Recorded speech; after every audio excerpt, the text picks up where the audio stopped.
It was my 60th birthday, and the restaurant was perfect. I saw him walk in my husband Julian, but he wasn't alone.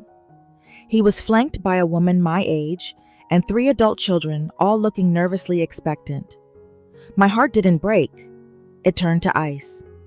They were the family he had hidden for 30 years. I smiled, raised my champagne glass, and with a hand that didn't shake, I motioned for the waiter to bring the silver box I'd prepared. My name is Catherine Sinclair, and I just celebrated my 60th birthday. Or rather, I completed the final phase of my life with Julian.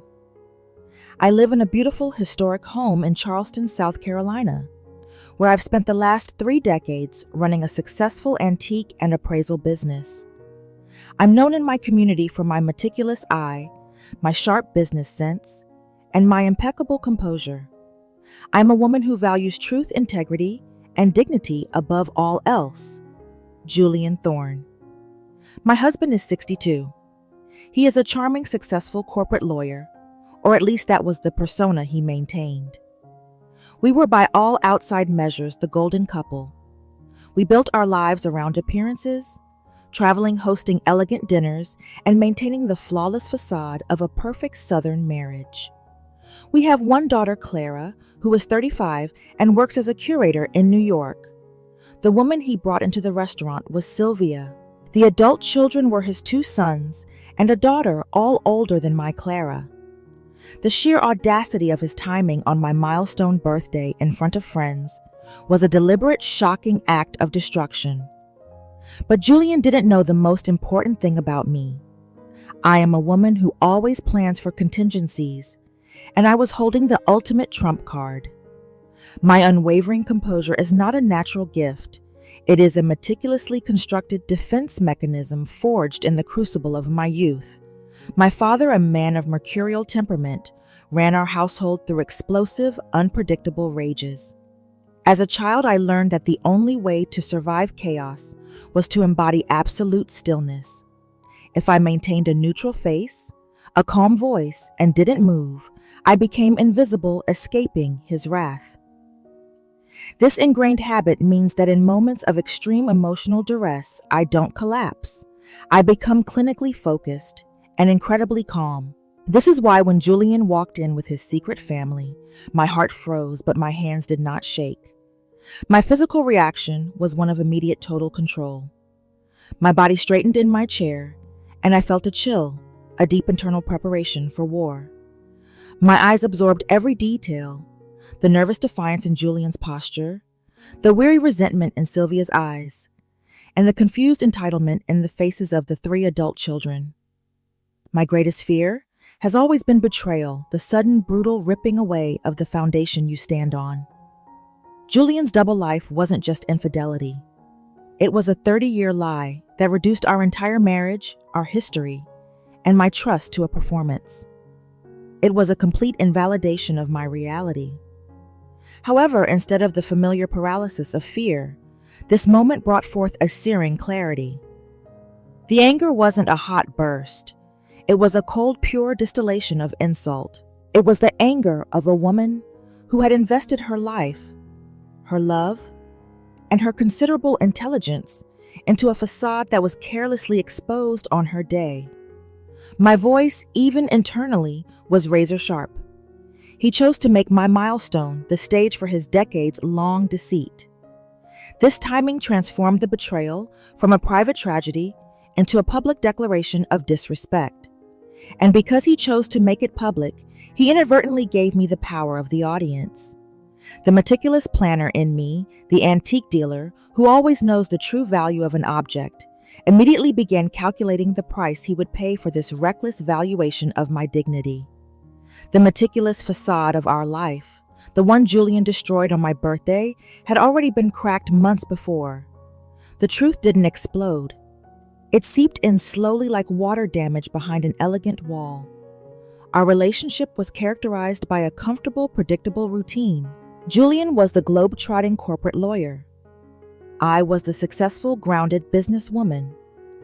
We often communicated via brief, affectionate texts and relied on our shared calendar. The first hint of rot appeared about 9 months ago. I was booking a cruise and needed his secondary credit card number. Julian, normally meticulous with his records, couldn't find the statement. He claimed the bank had sent it to an old address. My eyes, trained to spot forgery and hidden flaws in antique furniture, noted the flicker of panic in his. I let it go, but my gut, my internal appraisal meter, registered a flaw. The real discovery happened 3 months before my birthday. I was cleaning out an old safe deposit box that held my deceased mother's jewels. I found a spare set of keys to a P.O. box I didn't recognize, mixed in with the jewelry. Curiosity, the same trait that drives my business success, took over. I visited the post office. Inside the box was a collection of birthday cards, Father's Day crafts, and school reports addressed to Dad and signed by 3 different children, Daniel, Chloe, and Adam. The dates spanned 30 years. My hands gripped the papers until my knuckles were white. The emotion was not hysteria, but a terrifying absolute stillness. I confirmed the addresses on the report cards. They led to a modest but well-maintained house an hour outside Charleston. I hired a discreet, high-end private investigator, PI, who quickly confirmed the existence of Sylvia, a woman Julian had been supporting and visiting regularly since before our marriage. The PI provided photos of Julian attending family birthdays, graduations, and even a wedding. My face remained composed throughout the PI's detailed reports. I didn't confront Julian. I didn't cry. Instead, I entered a phase of calculated surveillance. I had the undeniable proof of a 30-year fraudulent life. I transferred all joint accounts into my name, restructured my business assets, and most importantly, I created the silver box. I decided that his public betrayal on my milestone birthday would be met with my perfectly timed, irreversible public counterstrike. My feelings were no longer love or pain, but the cold, satisfying clarity of strategic planning. I was preparing the scene for the ultimate reveal. The moment Julian walked into the grand ballroom of the hotel on my 60th birthday, a party I meticulously planned and paid for was the culmination of my 3 months of silent preparation. The room was filled with about 50 of Charleston's most influential people, judges, museum curators, and prominent business partners. I was seated at the head table, accepting an elegant toast from a dear friend, my face radiating polished charm. Then I saw him. Julian standing by the entrance, looking utterly self-important and slightly terrified. He wasn't alone. Sylvia, the other woman, was at his side, looking pale and nervous, clutching a cheap shawl. Flanking them were Daniel, Chloe, and Adam, 3 adults I knew only from photographs, all wearing expressions of awkwardness and a hint of belligerence. Julian began walking towards my table, his body moving with a jerky combination of guilt and misplaced bravado. I didn't blink. I didn't drop the smile that felt like porcelain on my face. I casually raised my hand, silencing my friend's toast, and fixed my eyes on Julian. The room, sensing the shift in atmosphere, fell into a hush of fascinated silence. Julian reached the table, cleared his throat, and stammered, "Catherine, I know this isn't ideal timing, but it's time for the truth. This is my family. Sylvia, Daniel, Chloe, and Adam." A collective gasp swept the room. Sylvia looked relieved but immediately horrified by the audience. The children looked ready to fight. I remained seated. I didn't acknowledge them as a family unit. I spoke directly to Julian, my voice perfectly modulated, loud enough for the entire room to hear, yet devoid of any emotional tremor. "Julian," I said, my gaze boring into his, "how thoughtful of you to bring your guests. I was just about to open the most important gift of the evening. Timing, after all, is everything, darling." I nodded to the waiter, who smoothly approached my table, carrying the silver custom-engraved presentation box. It was exquisite, an antique piece naturally. "Please, Julian." I motioned with an elegant hand. "Open it. It's from me, and it represents the end of an era." Julian, utterly confused by my lack of hysteria and captivated by the box, nervously took it. His hands fumbled with the clasp. He opened it. Inside was not a watch or a cufflink, but a single official document folded neatly and tied with a gold ribbon. It was the divorce petition, and attached to the petition, stapled to the upper corner, was a copy of the quitclaim deed for the large, beautiful house I had inherited from my own family, and which Julian mistakenly believed we co-owned. The deed showed that I had transferred the entire property into an irrevocable trust in Clara's name 2 months prior.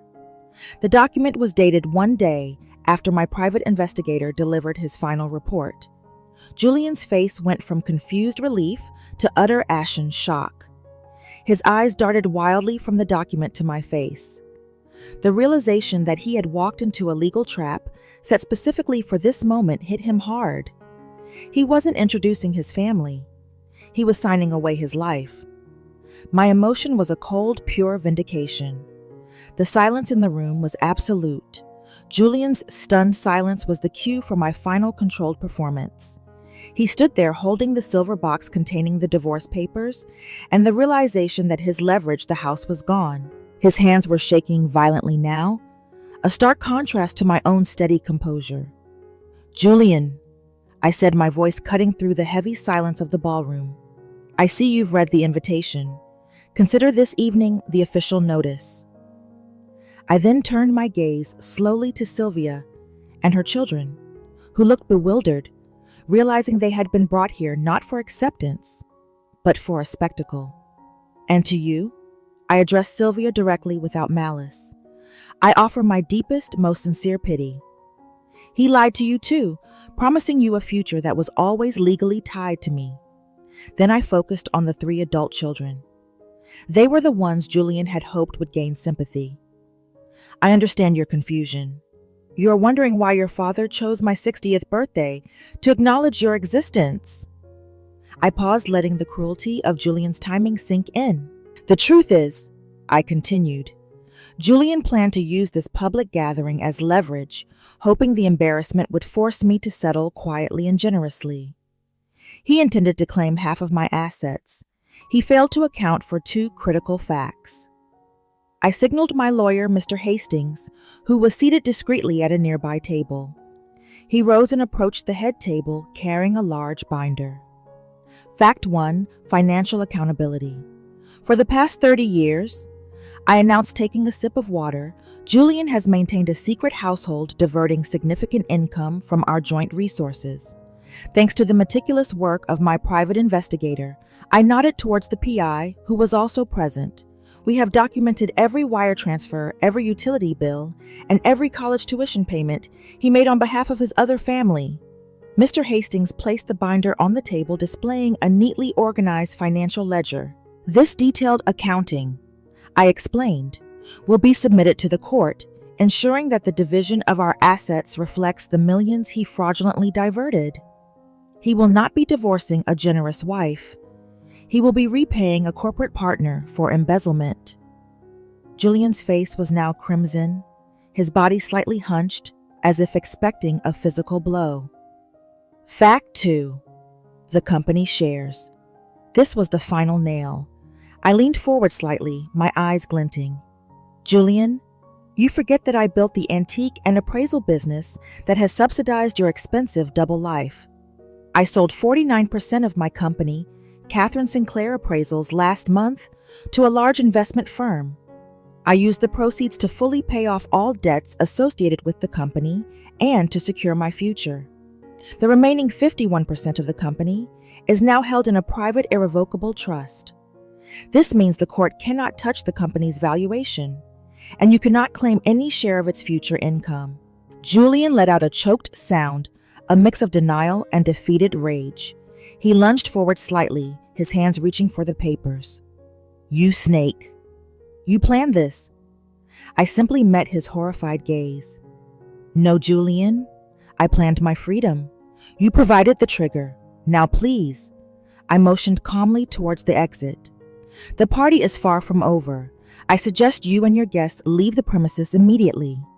You have all been served." The room erupted in quiet murmurs, but no one dared move. Julian was left standing alone, documents in hand, his entire life stripped bare in the cold glare of the public eye. My emotion was a fierce, clean triumph. I had not broken down. I had broken him. The immediate public exposure in the ballroom was merely the opening salvo. My subsequent actions were designed to ensure Julian's immediate and total collapse, minimizing his ability to retaliate or draw out the legal proceedings. This was a scorched earth campaign waged with legal precision.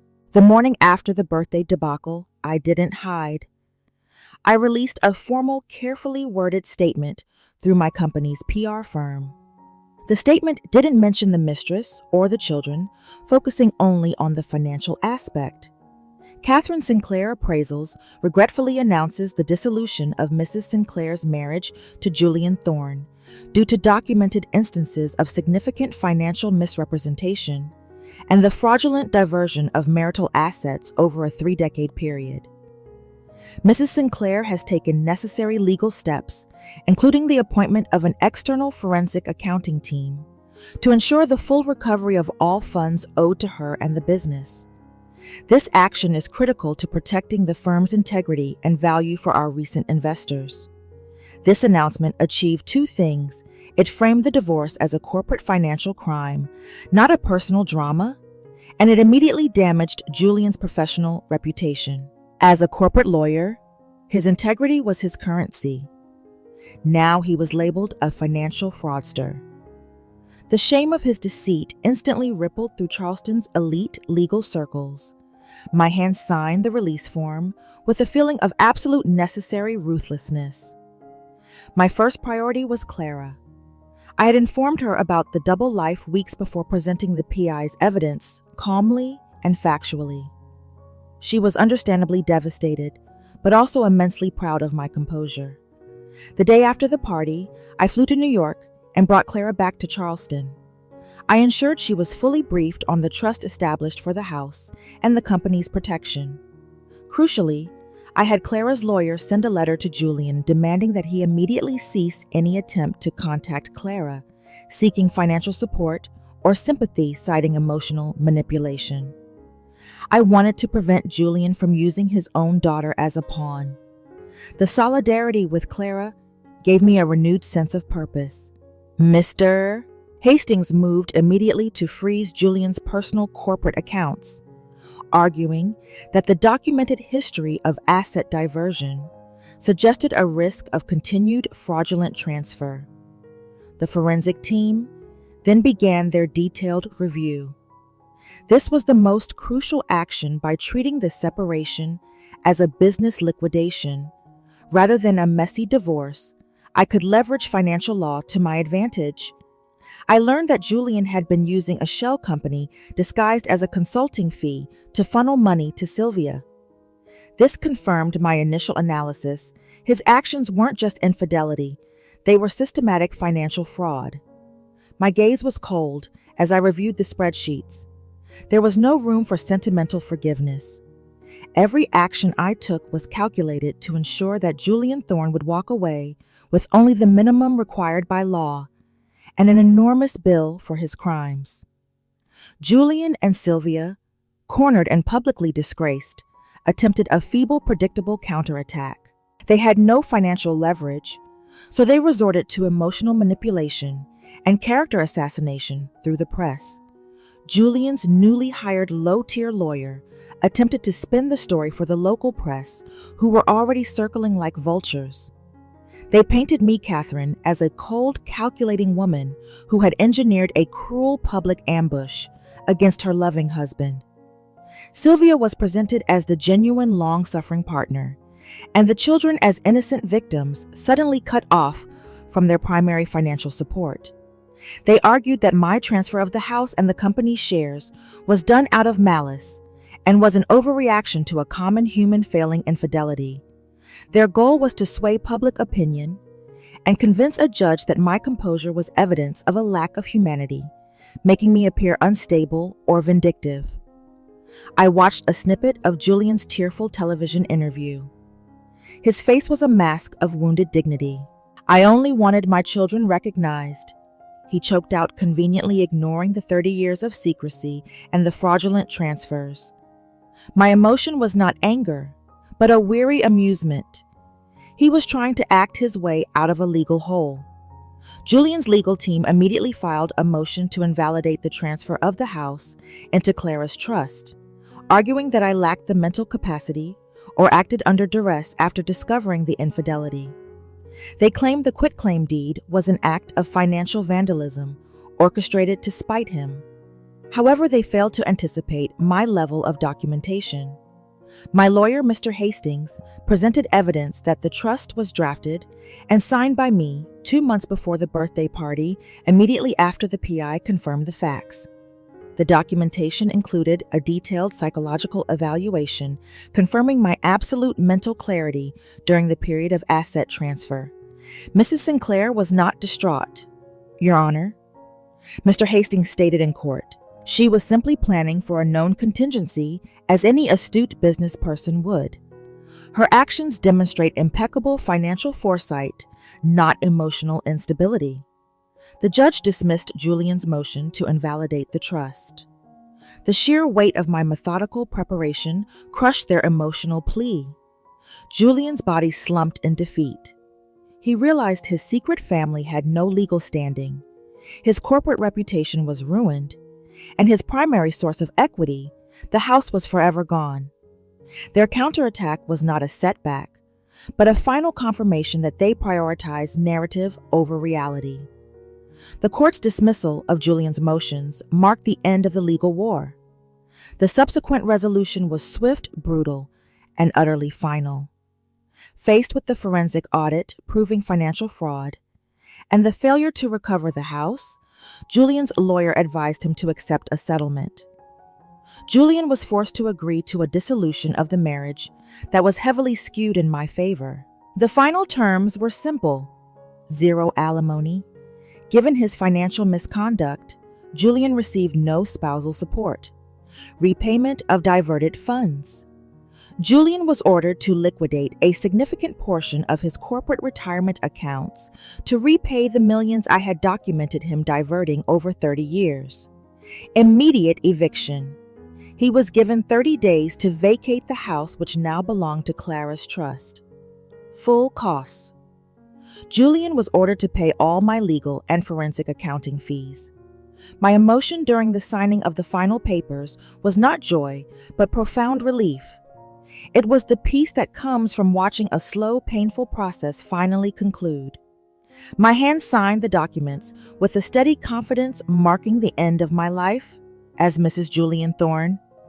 30 days later, I stood on the porch of the Charleston home, sipping my coffee, watching a moving truck haul away Julian's few remaining personal belongings. He was alone. Sylvia and her children had wisely distanced themselves after the financial collapse, realizing he could no longer support their lifestyle. The second family narrative had dissolved into financial reality. Julian saw me. His gaze was filled with bitter, defeated hatred. He stopped by his car and sneered. "You are a cold, heartless bitch, Catherine. You destroyed me just for the satisfaction." I walked calmly down the steps, my voice soft but firm. "No, Julian, I didn't destroy you. You destroyed the foundation of our life with 30 years of lies. I simply provided the necessary documentation for the consequences. And I didn't do it for satisfaction. I did it for dignity. I gave you a chance to be honest on my 60th birthday. And you chose arrogance. Now please leave my daughter's property." He drove away without another word. The sense of liberation was instantaneous. The toxicity, the decades of suppressed deceit, lifted from the house. The next day, I had the locks changed, the security codes reset, and I spent the afternoon rearranging the drawing room, not just moving furniture, but figuratively resetting my life. Clara moved back in temporarily, and we spent the evenings laughing, planning a trip to Italy and talking about the future, a future built on honesty and respect. My growth was complete. I had faced the ultimate betrayal and responded not with hysterical chaos, but with strategic control. I learned that my self-worth is independent of my marital status, and that the greatest kindness I could show myself was to enforce absolute boundaries. I was no longer defined by Julian's lie. I was defined by my integrity and my unstoppable capacity for self-protection. I had survived, and I was thriving. I was finally truly free. Sitting in my peaceful, liberated home, I want to share the deepest lessons I learned from the destruction of my 30-year marriage. My story is not about revenge. It's about the essential, non-negotiable value of self-dignity and meticulous preparation. The first, most painful truth is that the facade is more dangerous than the fight. For years, I mistook Julian's charm and our social standing for a healthy marriage. We maintained a beautiful illusion, and I allowed my sharp intuition to be dulled by comfort. When I discovered the lie, my immediate reaction wasn't rage but realization. I had been living a fraudulent life to the fraud of believing I was safe. I urge every woman to audit your life, not just your books. Look past the social media posts and the polite dinner party conversation. Ask yourself, does your partner treat you with respect when no one is watching? Do not confuse financial provision with emotional loyalty. The moment I started treating my marriage like a business partnership that required due diligence, the truth became visible. Do not fear destroying an illusion. The illusion is what is actively destroying you. My gaze now carries the clarity of a woman who chose reality over performance. My victory was not an emotional outburst. It was a strategic execution. My single greatest piece of advice is always plan for the worst-case scenario, even when you love someone. I didn't hire a PI to confirm my fears. I hired one to gather undeniable, legally admissible evidence. I didn't transfer the house out of spite. I did it to protect my inheritance and my daughter's future from an inevitable legal claim. Your best defense against betrayal is financial and legal independence. Know where your assets are. Know the law. Do not allow emotional vulnerability to prevent you from taking prudent, rational steps. When Julian chose to make my birthday a moment of public humiliation, he walked into a trap of my legal planning. My hands were steady, signing the divorce papers, because I knew I was signing my freedom, not my defeat. Never rely on the kindness of a deceiver. Rely on the precision of your documents. Julian thought he could crush me with public shame. I responded by maintaining my dignity and exposing his calculated fraud. My composure in that ballroom was the single most powerful weapon I possessed. It told the entire world, and more importantly, it told Julian, you are not worth my tears. The ultimate asset you possess is your reputation and your self-respect. Do not let your anger make you messy or undignified. Be calm, be factual, and let the facts speak for themselves. You can walk away from decades of betrayal with your head held high, proving that your integrity is unshakable. I lost a husband, but I gained back my self-worth. That is the greatest victory of all. The victory in court brought resolution, but not immediate total peace. Even after the final papers were signed and Julian was gone, a subtle internal conflict persisted, whispering doubts I had to consciously silence.